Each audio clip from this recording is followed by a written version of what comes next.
स्वागत है दोस्तों आपका GDS to MTS class number 58 में। और आज की क्लास में हम पढ़ेंगे बिल मेल सर्विसेज के बारे में। Direct post, media post, business post, logistic post, e payment, e post, retail post, Aadhaar updation, Ganga Jal services, POPS के प्रसादम और पैसेंजर रिजर्वेशन सिस्टम के बारे में।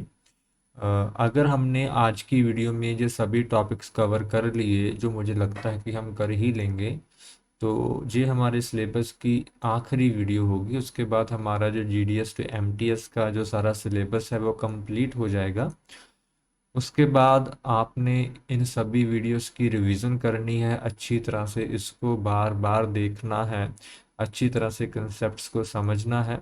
और उसके बाद हम प्रीवियस ईयर क्वेश्चन पेपर को प्रैक्टिस की वीडियो स्टार्ट करेंगे। ठीक है, तो फिलहाल अभी हम इन टॉपिक्स को शुरू करते हैं।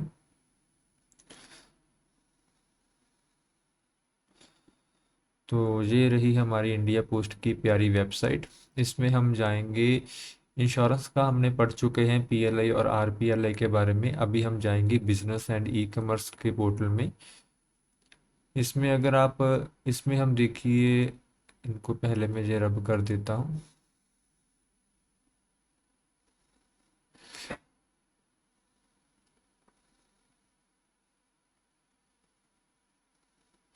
इसमें हम BNPL पढ़ चुके हैं, कैश ऑन डिलीवरी पढ़ चुके हैं और स्पीड पोस्ट भी पढ़ चुके हैं। आज हम स्टार्ट करेंगे बिल मेल से। बिल मेल क्या होता है इसके बारे में शुरू करेंगे। तो दोस्तों, बिल मेल जैसे कि उसके नाम से ही पता लगता है, जैसे अभी तो चलो BSNL इलेक्ट्रॉनिकली हमें मोबाइल पर मैसेज करने लग गया है कि आपका इतना बिल आ गया है, फ़ोन का हो चाहे किसी भी चीज़ का हो। पहले जो बिल होते थे वो फिजिकली घर पे आते थे। ठीक है, तो अगर कोई कंपनी ऐसा चाहती है कि वो अपने बिल जो है कस्टमर के प्रीमाइसेस पर, उनके घर पर फिजिकली भेजें, तो उसके लिए जो जो सर्विसेज इंडिया पोस्ट प्रोवाइड करता है उसको हम बिल मेल सर्विसेज बोलते हैं।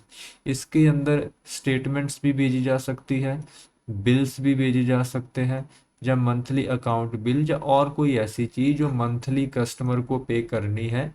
जैसे ऐसा भी हो सकता है पॉलिसी का प्रीमियम पे करने के लिए इंटीमेशन हो, है ना, तो कुछ भी ऐसा हो सकता है। उस सभी चीज को हम बिल मेल सर्विसेज के अंदर गिनेंगे। लेकिन इसमें एक शर्त रहेगी कि 90 दिन में कम से कम एक बार वो बिल मीन्स जनरेट होना चाहिए। ऐसा नहीं है कि आप 6 महीने बाद एक बार इस बिल मेल सर्विस का इस्तेमाल करते, ऐसा नहीं है। वैसे तो ज़्यादातर मंथली ही होता है, लेकिन फिर भी डिपार्टमेंट ने 90 दिन के लिए इसका समय दिया है। जो भी वो बिल मेल सर्विस में पोस्ट करेगा, उसमें वो पर्सनल लेटर नहीं पोस्ट कर सकता, उसमें बिल ही वो पोस्ट कर सकता है। ठीक है, तो कोई लेटर मेल नहीं हो सकता जिसमें कोई पर्सनल कम्युनिकेशन हो, सिर्फ बिल ही होगा। और उसके ऊपर सिर्फ एड्स नहीं होनी चाहिए। अगर बिल है साथ में कोई ऐड है तो चलेगा। एक्सक्लूसिव कोई मटेरियल नहीं होना चाहिए। कम, जैसे कि एक्सक्लूसिव कमर्शियल मटेरियल का मतलब है, जैसे उसमें सिर्फ और सिर्फ आपके प्रोडक्ट्स की जानकारी नहीं होनी चाहिए, उसमें कस्टमर का बिल होना चाहिए, उसने कितना भुगतान करना है, कितना उसने उस सर्विस का। आपको एग्जांपल से बताता हूँ। जैसे मैं BSNL का इंटरनेट इस्तेमाल करता हूँ, तो मुझे बिल आता है, उस पर लिखा होता है कि मैंने एक मंथ में कितना डाटा कंज्यूम किया है, एक मंथ में कितनी कॉल की है और इतने पैसे मेरे बने हुए हैं, मीन्स मेरा बिल आया हुआ है। और साथ में उन्होंने एडवर्टाइजमेंट दी होती है, तो वो तो अलाउ है। ठीक है, अगर ऐसे साथ में उन्होंने कोई मशहूरी दी है तो वो तो अलाउ है। अगर सिर्फ मशहूरी ही दी है, कोई बिल की जानकारी दी नहीं, तो वो बिल मेल सर्विस के अंदर वो अलाउ नहीं है।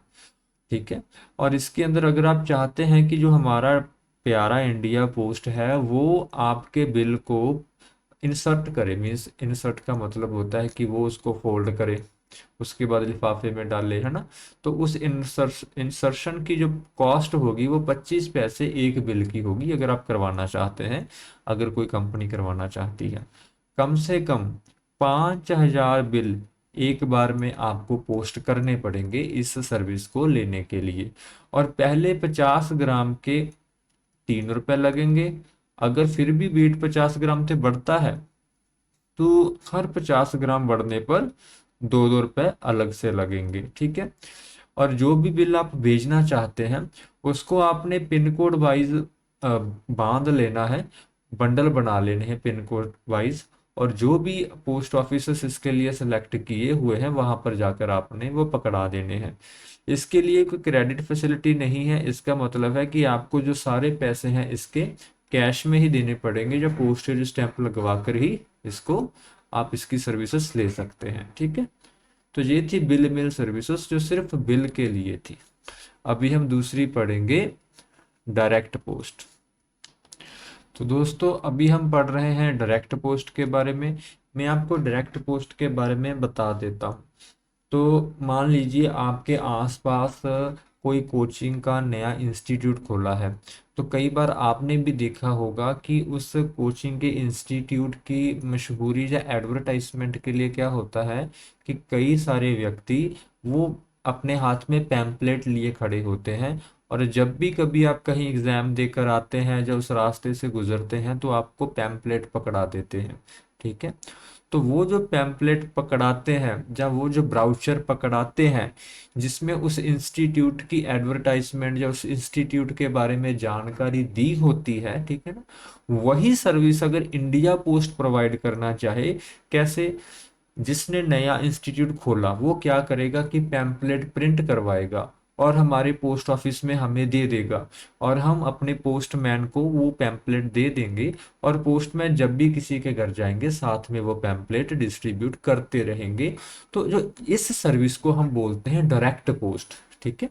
इस सर्विस को क्या बोलते हैं, डायरेक्ट पोस्ट। इसमें क्या होता है कि जो कस्टमर है वो सीधी एडवर्टाइजमेंट करता है, जिसको बोलते हैं डायरेक्ट एडवर्टाइजमेंट, ठीक है, जिसको हम बोलते हैं डायरेक्ट एडवर्टाइजमेंट। अभी देखिए पैम्पलेट पर एड्रेस ही का एड्रेस तो नहीं लिखा होता, वो तो सिंपल आपके इंस्टीट्यूट या आपके बिजनेस की मशहूरी के लिए होता है। इसलिए डायरेक्ट मेल पर एड्रेस हो भी सकता है कस्टमर का और एड्रेस नहीं भी हो सकता। तो आपको एग्जाम में क्वेश्चन आएगा कि कौन सी ऐसी मेल है जिसमें अगर एड्रेस नहीं भी है तो भी चलता है, तो वो है डायरेक्ट पोस्ट, ठीक है। तो इसमें आप क्या भेज सकते हो, इधर नीचे पढ़ते हैं। इसमें आप only unaddressed postal article, direct post के अंदर अनएड्रेस्ड लिखा, अभी यहाँ पर ओनली अनएड्रेस्ड लिखा है, अभी जिस पर एड्रेस नहीं लिखा होगा आप लेटर्स भेज सकते हैं, कार्ड बेच सकते हैं अपने बिजनेस की मशहूरी के लिए, ब्राउचर बेच सकते हैं। किसी ने मान ली सैलून खोला है तो वो ब्राउचर बेच सकता है कि फेशियल कितने रुपए हैं, नेल्स कितने रुपए हैं। क्वेश्चनरी बेच सकते हैं, pamphlet, sample, promotional item, CD, pen drive, cassettes, ये सब कुछ बेच सकते हैं। वो सभी चीज़ें जो कि बैन नहीं है, प्रोहिबिटेड नहीं है, वो हम सभी चीज़ें इसमें डायरेक्ट पोस्ट में बेच सकते हैं, ठीक है। इसमें कम से कम 1000 पीसेस कस्टमर को भेजने पड़ेंगे अगर कस्टमर ये फैसिलिटी लेना चाहता है। और उस पैम्पलेट का साइज A3 के साइज के पेपर से बड़ा नहीं होना चाहिए, ठीक है। और डायरेक्ट पोस्ट पर कोई एड्रेस नहीं होता, इस बात को आपने याद रखना है, ठीक है। और उसके बाद आप इसको लेटर बॉक्स में नहीं डालेंगे, जो इसके पैम्पलेट होंगे वो आपको ऑफिस में जाकर देने पड़ेंगे।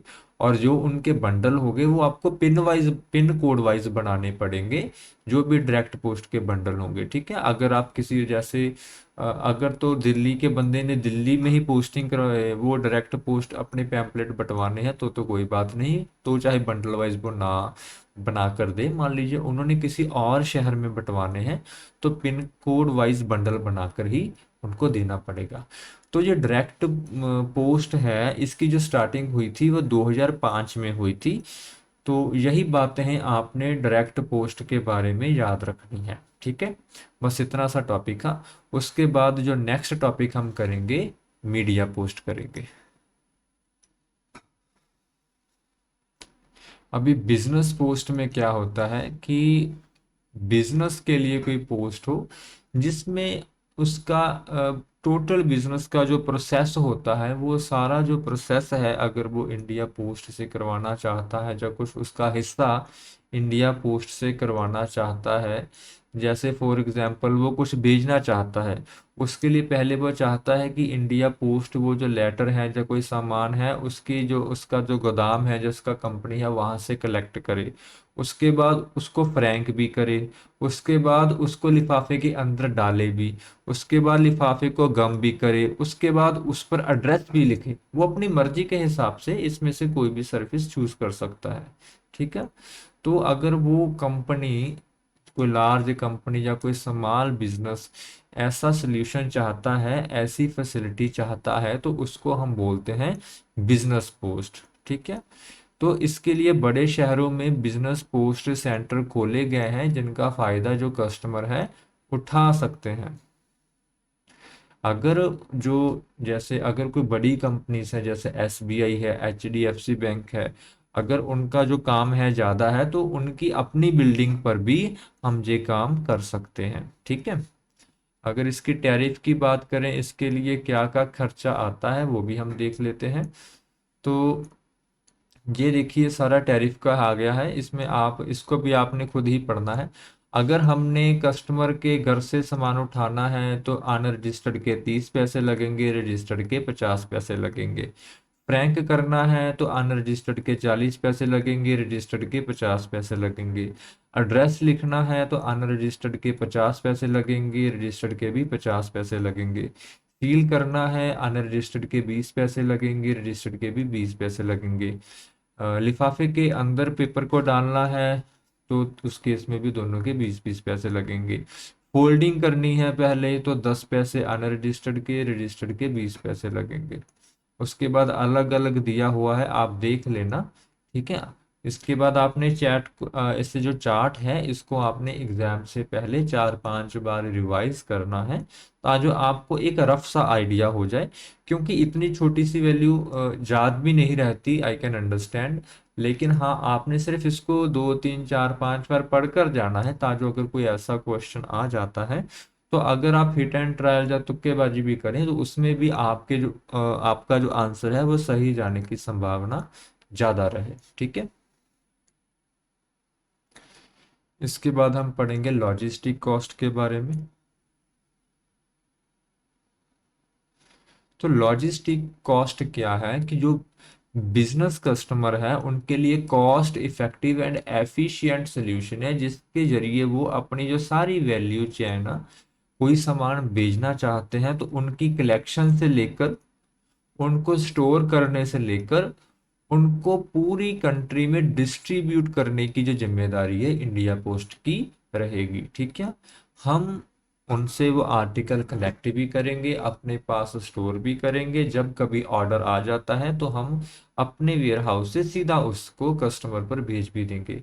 देखिए, अमेजोन में भी ऐसी फैसिलिटी होती है। आपको एग्जांपल के लिए बताता हूँ। मान लीजिए मैं एक बुक सेल करता हूँ, और हर रोज 10,000 ऑर्डर 1,000 ऑर्डर आ जाते हैं। तो हर रोज मैं अपने घर से इतनी बुक्स पैक कर कर कैसे भेजूंगा? तो मैं ऐसा करूंगा कि 10-15 हजार का स्टॉक पहले ही पोस्ट ऑफिस को पकड़ा दूंगा, और उनको बोल दूंगा कि अगर कभी ऑर्डर आएगा, मैं आपको बता दूंगा, तो आप खुद से ही उसको पोस्ट कर देना। तो सारा काम इंडिया पोस्ट का हो जाएगा। तो ऐसी जो सर्विस है, उसको हम बोलते हैं लॉजिस्टिक पोस्ट। इसमें दो तरह के फीचर्स होते हैं, जिसको हम एफटीएल और एलटीएल बोलते हैं। अगर तो आपका सामान एक पूरे ट्रक में आ जाता है, तो उसको बोलते हैं फुल ट्रक लोड, और एफटीएल इसकी फुल फॉर्म आ जाती है। अगर उससे कम में आता है, तो उसको बोलते हैं लेस देन ट्रक लोड, और एलटीएल। इसमें हम पार्सल बेच सकते हैं, मल्टी पार्सल बेच सकते हैं, आपकी ज़रूरत के हिसाब से ये सब कुछ होगा। इसके लिए स्पेशल नेटवर्क है for carrying and delivering packet. Special network है, इसका मतलब जो है कि ये आम डाक के साथ नहीं जाता। इसके लिए अलग से एक नेटवर्क इंडिया पोस्ट में काम करता है। इसके लिए हम बाय रोड का भी हेल्प लेते हैं, रेल की भी हेल्प लेते हैं, और एयर के भी हेल्प लेते हैं।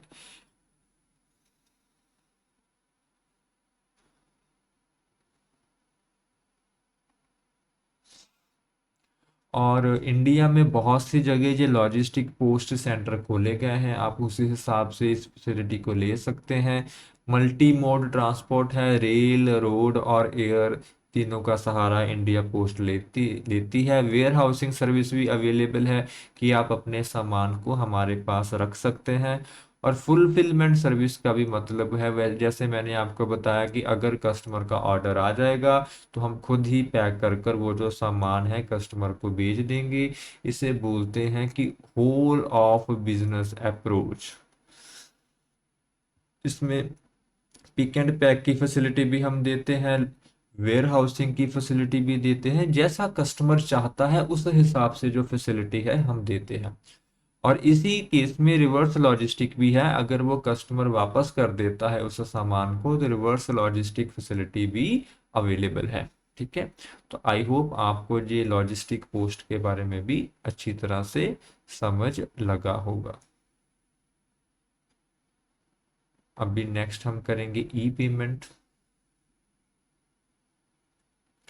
देखिए ई पेमेंट क्या है, आपने कई बार देखा भी होगा, अभी तो चलो सब कुछ ऑनलाइन हो रहा है, लेकिन अभी भी कुछ अगर आप किसी यूनिवर्सिटी की फीस को पे करना चाहते हैं या आप किसी एग्जाम की फीस को पे करना चाहते हैं तो आप एक चालान निकलवाते थे प्रिंटर से, सिस्टम से। उस चालान को लेकर जा तो आप बैंक में जाते थे या फिर आप पोस्ट ऑफिस में जाते थे, वहां जाकर आप उसके पैसे देते थे और आपको एक नंबर मिलता था उस पैसों के बदले में। तो उसी फैसिलिटी को हम बोलते हैं ई पेमेंट। अगर कोई ऑर्गेनाइजेशन, कोई इंस्टीट्यूट पोस्ट ऑफिस के नेटवर्क के थ्रू कस्टमर से कोई बिल या कोई पेमेंट इकट्ठा करवाना चाहती है तो उस सर्विस को हम बोलते हैं ई पेमेंट सर्विस। ठीक है, अगर कोई बिजनेस या ऑर्गेनाइजेशन पोस्ट ऑफिस के नेटवर्क के थ्रू कोई बिल्स या कोई कलेक्शन करना चाहती है तो उसके लिए जो सर्विस है उसको हम बोलते हैं e payment service. So this is a many to one service. इसमें आप टेलीफोन बिल भी इकट्ठे करवा सकती है company, electricity bill, examination fees, taxes, university fees, school fees, कुछ भी हो सकता है। ठीक है, ये एक वेब बेस्ड सॉफ्टवेयर होता है जो कि पॉइंट ऑफ सेल में काम करता है, तो उसके उसके साथ ये सारा काम होता है। उसके बाद जब आप करवाने जाते हैं, देखिए ये तो थोड़ी टेक्निकल इन्फॉर्मेशन है, चलो बता देता हूँ। तो उसमें सॉफ्टवेयर में 5 फील्ड आती है कि किसके नाम पर है, टेलीफोन नंबर क्या है, एप्लीकेशन नंबर क्या है, ऐसी फील्ड्स आती हैं, इसको याद रखने वाली ज़रूरत नहीं है। ये सर्विसेज 14,000 पोस्ट ऑफिस में अवेलेबल है। आप जब भी कभी सुने ना कि 14,000 पोस्ट ऑफिस, ये सभी सब ऑफिसर्स की बात होती है। सब ऑफिसर्स का काउंट इतना ही है, आपने याद रखना। ठीक है, 14-15 हजार सब ऑफिसर्स का काउंट है, इतने नंबर ही है, तो वहां पर ऐसी सभी सर्विसेज मिलती है। और जैसे कि पोस्ट ऑफिस की जो रीच है वो इंडिया के कोने कोने तक है, तो बैंक की रीच उतनी नहीं है, तो इसके लिए ई पेमेंट एक बेटर ऑप्शन हो सकता है। ठीक है, और अगर कोई कस्टमर इस फैसिलिटी को लेना चाहता है तो उसके लिए वो अपने एरिया के चीफ पोस्ट मास्टर जनरल से कांटेक्ट कर सकते हैं। उसके बाद अपना बिजनेस प्रपोजल रखेंगे, जब वो प्रपोजल एक्सेप्ट कर लेंगे तो आपको एक यूजर आईडी, पासवर्ड और बिलर आईडी दे दी जाएगी। ठीक है, तो इसके हिसाब से आप इस सर्विसेज का जो बेनिफिट है वो ले सकते हैं। ठीक है, आई होप ई पेमेंट के बारे में आप समझे होंगे। मीन्स जो यूनिवर्सिटी के बिल बुल होते हैं, जहाँ फीस होती है, वो आप जहाँ से कलेक्ट कर सकते हैं। अब इसके पैसे कितने लगते हैं, अगर कस्टमर 1,000 रुपये तक की फीस लेता है तो उसमें पोस्ट ऑफिस 5 रुपये लेगा और 18% जीएसटी अलग से। अगर 1,001 से 2,500 रुपया तक इकट्ठे करवाता है तो इसके 10 रुपये लगेंगे, 18% जीएसटी अलग से। 2,501 से 5,000 रुपये तक इकट्ठे करवाता है तो 15 रुपये लगेंगे, 18% जीएसटी अलग से। 5,000 से ज़्यादा करवाता है तो 20 रुपये लगेंगे, 18% जीएसटी अलग से। ठीक है, और अभी है ई पोस्ट। ई पोस्ट के बारे में भी आपको पहले मैं बता देता हूँ, थोड़ा सा ओवरव्यू देता हूँ। देखिए ई पोस्ट क्या है, अभी ये एक ऐसी सर्विस है जिसकी ज़्यादा ज़रूरत वैसे तो है नहीं, क्योंकि अभी हम सभी जो हैं वो ईमेल यूज़ करते हैं, जीमेल यूज़ करते हैं, याहू यूज़ करते हैं। तो वो जो पहले रिक्वायरमेंट थी वो अभी फ़िलहाल उतनी नहीं है। ठीक है। तो लेकिन अगर कुछ जो लोग हैं वो जो जैसे रूरल एरियाज में रहते हैं, तो वो इस सर्विसेज का फ़ायदा उठा सकते हैं। तो इसके लिए क्या है कि एक ई पोस्ट की, ओके, कि आप पोस्ट ऑफिस के जरिए, जैसे मान लीजिए कोई नागालैंड में एक छोटा सब ऑफिस है, वहां से दिल्ली एक पोस्ट भेजनी है और हम ई पोस्ट भेजना चाहते हैं। तो ई पोस्ट में क्या होगा कि नागालैंड का जो पोस्ट ऑफिस है वो दिल्ली के पोस्ट ऑफिस में जो ई ई पोस्ट भेजेगा वो इलेक्ट्रॉनिकली भेजेगा। इलेक्ट्रॉनिक का मतलब है कि वो जैसे ईमेल भेजते हैं ना एक ऑफिस से दूसरे ऑफिस से, उसी तरह से नागालैंड का ऑफिस दिल्ली के ऑफिस में वो इलेक्ट्रॉनिक एक पोस्ट भेजेगा। और जो दिल्ली जहां पर वो डिलीवरी होगा वो वहां से उस लेटर को प्रिंट करेगा और प्रिंट करके उसको कस्टमर को डिलीवर कर देगा। ठीक है। तो बाकी तो यही लिखा है कि इसकी ज़रूरत है, रूरल के लोग इसका इस्तेमाल कर सकते हैं। आप इस लाइन में पढ़ें, ई पोस्ट सेंड मैसेज ऐसे सॉफ्ट कॉपी थ्रू इंटरनेट। पहले तो सॉफ्ट कॉपी भेजी जाती है, बाद में at destination it will be deliver to the address in the form of a hard copy. फिर प्रिंटर से निकाल कर उसको डिलीवर कर दिया जाता है। ठीक है। कॉरपोरेट कस्टमर इसका यूज कर सकते हैं, उसके लिए स्पेशल डिस्काउंट और वैल्यू एडिशन सर्विसेज या डिस्काउंट अवेलेबल हैं। तो इसके लिए 1,55,000 पोस्ट ऑफिस में आप कहीं पर भी भेज सकते हैं। मतलब कि आप बीओ में भी भेज सकते हैं, सब ऑफिसर्स में भेज सकते हैं, हेड ऑफिसर्स में भी, कहीं पर भी आप इसे भेज सकते हैं। ये था ई पोस्ट, मतलब कि आप इलेक्ट्रॉनिकली भेजेंगे और डेस्टिनेशन में उससे प्रिंट करके हम कस्टमर को डिलीवर कर देंगे। अब इसके पैसे कितने लगेंगे, जहां से आपको थोड़ा और समझ लगेगा। तो रिटेल की बात करते हैं। अगर कोई सिंगल कस्टमर है, वो क्या है कि एक A4 साइज का जो पेपर होता है उस पर अपना मैसेज लिखवाता है, तो उसके 10 रुपये लगेंगे, उस पर 18% जीएसटी अलग से। अगर वो अपने घर से इस सर्विस को लेता है अपने ही प्रीमाइसेस से, तो उसके 6 रुपये अलग से लगेंगे और उस पर 18% जीएसटी अलग से। अगर कोई कॉरपोरेट है, कोई बड़ी कंपनी है, तो A4 पेज के 6 रुपये। उसके बाद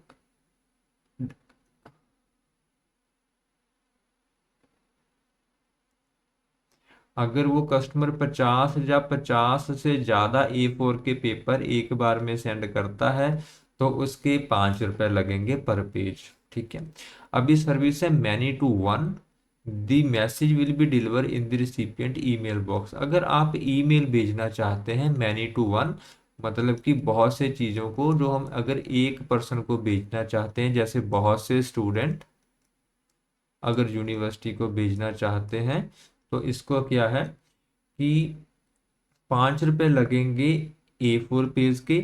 अगर आप 1 MB तक की फाइल साथ अटैच कराते हैं, उसके 5 रुपये अलग से। और उसके बाद जैसे जैसे सेंडर जुड़ता रहेगा, हर सेंडर के 5 रुपये अलग से। ठीक है। इस पर 18% टैक्स अलग से लगेगा। अगर वन टू मैनी है, एक कस्टमर कितनों को भेजना चाहता है, उसके लिए पहले 10 रिसिपिएंट के लिए 5 रुपये लगेंगे A4 साइज के पेपर के। और अगर वो अटैचमेंट करवाना चाहता है किसी फाइल का जिसका साइज 1 MB से कम है, तो उसके लिए 5 रुपये अलग से। और 11 से 20 तक के जो रिसिपिएंट है, ठीक है, जिसको हम भेजने जा रहे हैं, उनके 3-3 रुपये लगेंगे। ठीक है। देखिए अभी ये काम तो हम खुद मोबाइल से ही कर लेते हैं, तो इस चीज़ का जो यूज़ है वो काफ़ी कम हो गया है। आप एक रफ सा आइडिया ले लेना, जैसे मैंने पहले भी बोला कि ऐसे चार्ट का आपने एक रफ सा आइडिया लेना है और उसको दिमाग में रखना कि ऐसी कोई सर्विस भी इंडिया पोस्ट की है। अब देखिए 5 या 6 रुपये ही ज़्यादातर इसके टैरिफ है, तो उस हिसाब से आप तुक्का भी लगा सकते हैं। ठीक है। बाकी आप रिवीजन का अगर आपको समय मिलेगा, आप अच्छी तरह से रिवीजन करना, तो सब कुछ याद हो जाएगा। चलो, हमने ये बिजनेस के बारे में तो पढ़ लिया। अभी हम चलते हैं, बिजनेस एंड ई कॉमर्स हम पढ़ चुके हैं, अभी हम चलते हैं रिटेल सर्विसेज में।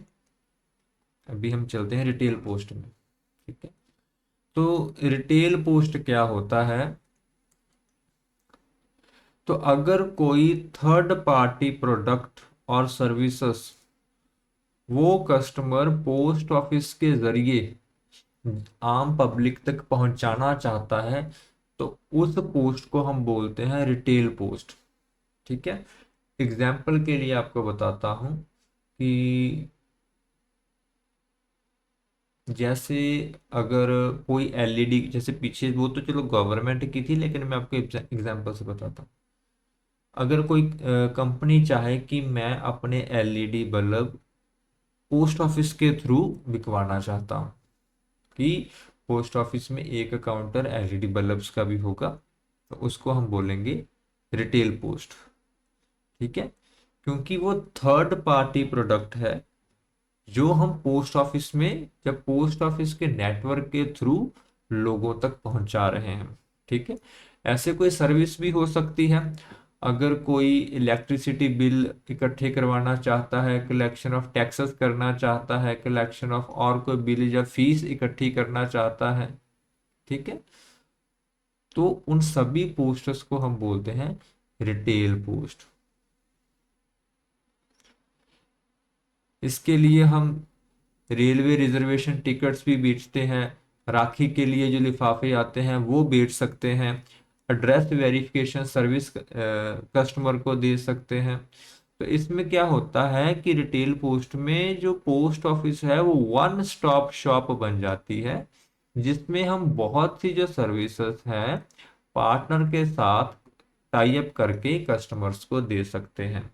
तो सिंपल सी बात है, अगर कोई प्रोडक्ट और सर्विसेज पोस्ट ऑफिस के जरिए हम लोगों तक पहुंचाते हैं, तो उस पोस्ट को बोलते हैं रिटेल पोस्ट। जैसे राखी एनवलप को सेल करना, या रेलवे टिकट्स को सेल करना, या एड्रेस की वेरिफिकेशन की फीस लेना। ठीक है, तो इन सभी सर्विसेज को हम बोलते हैं रिटेल पोस्ट, और इसकी जो पेमेंट है ई पेमेंट के जरिए बाद में कस्टमर को दे दी जाती है। ठीक है, आई होप आपको ये समझ लगा होगा। उसके बाद हम बात करेंगे आधार अपडेशन। अभी पोस्ट ऑफिस में हम आधार को अपडेट भी करवा सकते हैं और आधार कार्ड को नया भी बनवा सकते हैं। नया बनवाने का मतलब है नया बनवाने का मतलब है नया बनवाना, लेकिन नए बनवाने की कोई भी फीस नहीं होती है। ठीक है, अगर आप अपडेट करवाते हैं तो उसकी फीस होती है, तो इसमें आपसे ज्यादातर फीस ही पूछी जाएंगी। ठीक है, अगर आप 0 से 5 साल के ग्रुप का जो आधार कार्ड बनाना चाहते हैं तो फ्री, कोई पैसा नहीं लगेगा। अगर 5 साल से ज्यादा है तो भी कोई पैसा नहीं लगेगा। अरे भैया, नए का पैसा लगेगा ही नहीं, तो चाहे कितनी भी एज हो, अगर कस्टमर नया आधार कार्ड बनवाना चाहता है तो कोई पैसा लगेगा नहीं। ठीक है, और आधार कार्ड को अपडेट करवाने की दो उम्र होती है, एक तो 5 साल के बाद अपडेट करवाना होता है, एक 15 साल के बाद। और सरकार 5 साल के बाद भी 2 साल का समा देती है, 15 साल के बाद भी 2 साल का समा देती है। अगर आप इस 2 साल में अपडेट करवा लेते हैं तो आपकी कोई फीस नहीं लगेगी। ठीक है, तो अगर आप 5 से 7 साल की उम्र में या 15 से 17 साल की उम्र में आधार कार्ड में मैंडेटरी बायोमेट्रिक अपडेट करवाते हैं तो कोई पैसा नहीं लगेगा।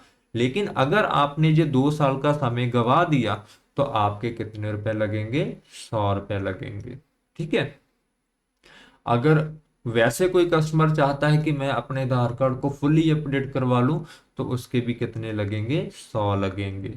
ठीक है, ये 100 किस केस में लगेंगे?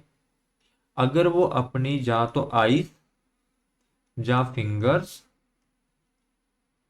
या फोटो, इन तीनों में से अगर कोई एक चीज भी करवाना चाहे, ये तीनों चीजों साथ में ही अपडेट होती, अलग अलग नहीं होती, तो इसके 100 रुपए ही लगेंगे।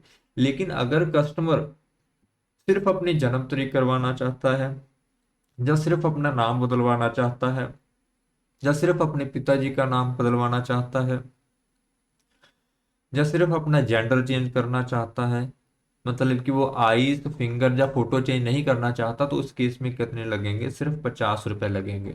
ठीक है। और अगर कस्टमर सिर्फ डॉक्यूमेंट अपडेट करना चाहता है, डॉक्यूमेंट अपडेट होता है कि आधार कार्ड के साथ मैं अपने नए डॉक्यूमेंट लगवा लूं, तो उसके लिए भी जो फीस है 50 रुपए है। ठीक है। तो ये जो फीस है जीएसटी के इंक्लूडेड है, इसमें जीएसटी अलग से इसमें नहीं लगेगी। ठीक है। तो आपने इसको याद रखना है। जो नेक्स्ट सर्विस है वो हम प्रोवाइड करते हैं गंगा जल। देखिए हमारा देश बहुत बड़ा देश है, और जो गंगा नदी है वो हमारे देश में एक रिलीजियस स्पेस रखती है। लोगों का उनके साथ बहुत श्रद्धा है।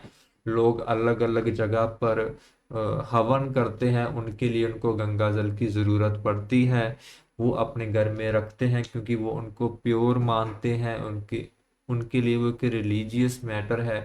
तो गंगा जल की सर्विस जो इंडिया पोस्ट है पूरे इंडिया में अवेलेबल करवाता है।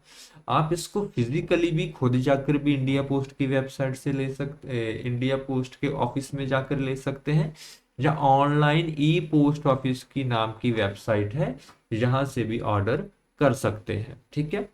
अगर इसमें हम पैसों की बात करें कि कितने पैसे लगते हैं, तो अगर तो कस्टमर खुद लेने जाता है पोस्ट ऑफिस के काउंटर पर, तो सिर्फ 30 रुपए लगते हैं। लेकिन अगर वो ऑनलाइन लेने जाता है ऑनलाइन, तो 121 रुपए एक बोतल के लगते हैं। अगर वो 2 बोतल का पैक लेता है तो 201 रुपए लगते हैं, 4 बोतल का पैक लेता है तो 321 रुपए लगते हैं। ठीक है। और ये कहाँ से गंगा जल कलेक्ट किया जाता है? गंगोत्री ग्लेशियर से, जहाँ से जो गंगा नदी है वो बहना शुरू होती है। ठीक है। तो ये याद रखना है आपने, 121, 201, 321, और अगर काउंटर पे जाएगा तो सिर्फ और सिर्फ 30 रुपए। ठीक है जी। उसके बाद हम बात करेंगे पोस्ट ऑफिस पासपोर्ट सेवा केंद्र। देखिए हमारा इंडिया डिजिटल इंडिया हो रहा है, तो पासपोर्ट बनाने के लिए कई बार लोगों को बहुत दूर जाना पड़ता था, क्योंकि पासपोर्ट ऑफिसर्स पास में इतना अवेलेबल नहीं होते। तो इंडिया पोस्ट और मिनिस्ट्री ऑफ एक्सटर्नल अफेयर की सहमति से, या उन्होंने एक जे जिम्मा उठाया कि हम लोगों को ये जो फैसिलिटी है और अच्छे से दे सकें, तो पोस्ट ऑफिस के साथ एक मिनिस्ट्री ऑफ एक्सटर्नल अफेयर का टाई अप हुआ, जिसके जरिए कि जो इंडिया पोस्ट के पोस्ट ऑफिसर्स हैं उसमें भी हम जो पासपोर्ट सेवा केंद्र की फैसिलिटी कस्टमर को दे सकें, ताकि उनको ज्यादा दूर ना जाना पड़े। तो उसको हम बोलते हैं पोस्ट ऑफिस पासपोर्ट सेवा केंद्र। इसमें अभी 429 पोस्ट ऑफिस पासपोर्ट सेवा केंद्र है, जिसमें से 65 पीओपीएस के एस्पिरेशनल डिस्ट्रिक्ट्स में है, जो डिस्ट्रिक्ट थोड़े पिछड़े हुए हैं उसमें है। इसमें क्या होता है कि कस्टमर अपॉइंटमेंट लेता है, अपॉइंटमेंट लेकर पीओपीएस के में जाता है, वहां पर उसके डॉक्यूमेंट्स को चेक किया जाता है, और चेक करने के बाद उसको पासपोर्ट ऑफिस में वेरिफिकेशन की भेज दिया जाता है। और पासपोर्ट ऑफिस वाले उसको वेरीफाई करके, और अगर उसको ठीक लगे तो पासपोर्ट इशू कर देते हैं। इसमें कस्टमर का बेनिफिट ये है कि इसी काम के लिए उनको पासपोर्ट सेवा केंद्र में जाना पड़ता था, और कई बार वो उनके घर से बहुत दूर होता था। तो पोस्ट ऑफिस में पीओपीएस के बनने से, अगर वो पोस्ट ऑफिस उनके पास है, तो उनकी ये जो दिक्कत है वो कम हो गई है। ठीक है जी। इसके बाद वो पासपोर्ट के अलावा पुलिस क्लियरेंस सर्टिफिकेट भी है, जिसको हम पीसीसी बोलते हैं, वो भी जो है पीओपीएसके से इशू करवा सकते हैं। ठीक है। अभी जो पीसीसी सर्विस 214 पोस्ट ऑफिस में अवेलेबल है। ठीक है। तो आप ये 429 और 214, ये जो नंबर है आपने याद रख कर जाने हैं, और 65, क्योंकि ये आ सकते हैं, मुझे लगता है कि ये आ सकते हैं। अगर थोड़ा एग्जाम का पैटर्न थोड़ा टफ करना हो तो इनको डाला जा सकता है। अभी है प्रसादम। अभी प्रसादम का क्या मतलब है कि जो हमारे देश में रिलीजियस टेम्पल्स हैं या दरगाह हैं, कई बार लोग वहां से प्रसाद मंगवाना चाहते हैं। जैसे मैं पंजाब में रहता हूँ और मैं चाहता हूँ कि मुझे वाराणसी से जो है प्रसाद मैं मंगवाना चाहता हूँ। मैं आपको दिखाता हूँ। माँ चिंतापुर्णी टेम्पल तो हमारे पास में ही है, जहां पर तो मैं फिजिकली भी जा सकता हूँ। तो अगर मैं चाहता हूं कि मैं श्री काशी विश्वनाथ टेम्पल वाराणसी से भी मुझे प्रसाद चाहिए, मेरी थोड़ी मुझे लगता है कि मेरी सेहत ठीक नहीं है, तो मैं इस प्रसाद को ऑर्डर कर सकता हूँ। इसके लिए 251 रुपये का मनी ऑर्डर सुप्रीडेंट सर के ऑफिस में भेज सकता हूँ, और मुझे जो प्रसाद है वो मेरे घर पर डिलीवर हो जाएगा। उसमें ये जो चीज़ें हैं ये मिलेंगी मुझे। ठीक है, तो इस सर्विस को बोलते हैं प्रसादम। ठीक है, कि कस्टमर जो प्रसाद है अपने घर पर मंगवा सकते हैं। ऐसे बहुत से टेम्पल है, आपको टेम्पल की लिस्ट देखिए जी कितना है अलग अलग स्टेट में जहाँ पर दिए हुए हैं। आप अपने स्टेट में, जो आपके स्टेट में उसमें आप वही याद करना, वही ज़्यादा इम्पोर्टेंट हो गए। फिलहाल मैं पंजाब में हूँ, पंजाब में तो कोई है नहीं, लेकिन अगर आप किसी और सर्कल से पढ़ाई कर रहे हैं, उसमें जो भी स्टेट आते हैं उसमें से मंदिर जो है उसको आप जरूर एक बार देख कर जाना। वैसे इसकी गिनती काफी ज्यादा है। ठीक है, तो प्रसादम का मतलब यही होता है। और जो last but not the least हमारे सिलेबस का जो सबसे लास्ट टॉपिक है, पैसेंजर रिजर्वेशन सिस्टम।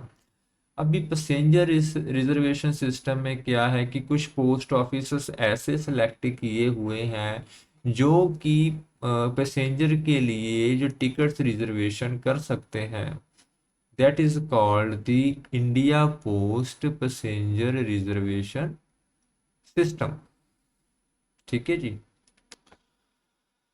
तो इसमें जो सिलेक्टेड पोस्ट ऑफिस है उनकी जो मिनिस्ट्री ऑफ रेलवे की एसोसिएशन के साथ, उनके उनके साथ मिलकर हमने ये सर्विस शुरू की है। तो जिस एरिया में जो रेल हेड या रेलवे काउंटर नहीं है स्पेशली पैसेंजर की रिजर्वेशन बुकिंग के लिए, तो वहाँ पर हमने ये जो सिस्टम है शुरू किया है। फिलहाल अभी ये 333 ऑफिस में सक्सेसफुली वर्क कर रहा है। ठीक है, यहाँ पर जाकर आप जो इंडियन रेलवे है उनकी जो रिजर्वेशन है वो करवा सकते हैं। ठीक है सर।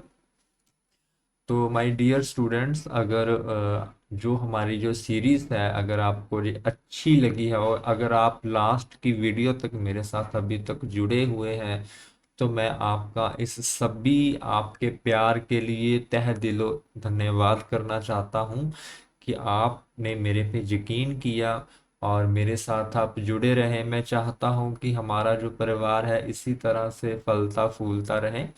और ये जो सिलेबस तो खत्म हो गया है, तो देखिए ऐसा नहीं है कि आप खुद नहीं कर सकते। आपको इन वीडियोस की ज़रूरत है, बहुत ज़रूरत है, ऐसा नहीं है। अगर मुझे लगता है कि अगर हम साथ मिलकर चलें तो ज़्यादा अच्छे से तैयारी हो सकती है। वैसे तो हर स्टूडेंट्स में कैपेबिलिटी होती है कि वो अगर कुछ ठान ले तो वो कर ही सकता है, वो आप में भी डेफिनेटली होगी। लेकिन मेरा जो दिल करता था कि मैं अगर मैं इसे जानता हूँ इन चीज़ों को तो मैं आपके साथ शेयर करूँ। और इसीलिए मैंने अपने जो थोड़ा सा टाइम मेरे लाइफ में बचता था उसको मैंने यहाँ पर इन्वेस्ट करना शुरू किया था।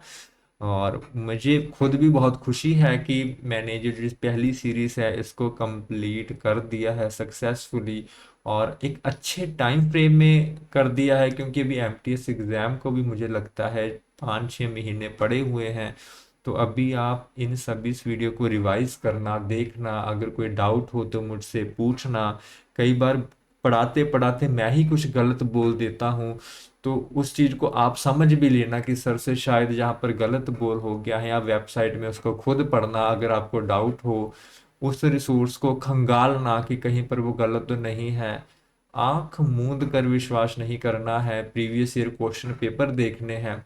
अभी सिलेबस खत्म होने के बाद जो नेक्स्ट है हमारा मूव है, हम प्रीवियस ईयर क्वेश्चन देखेंगे। ठीक है, अभी के लिए इतना ही। जय हिंद, जय भारत, जय जवान, जय किसान।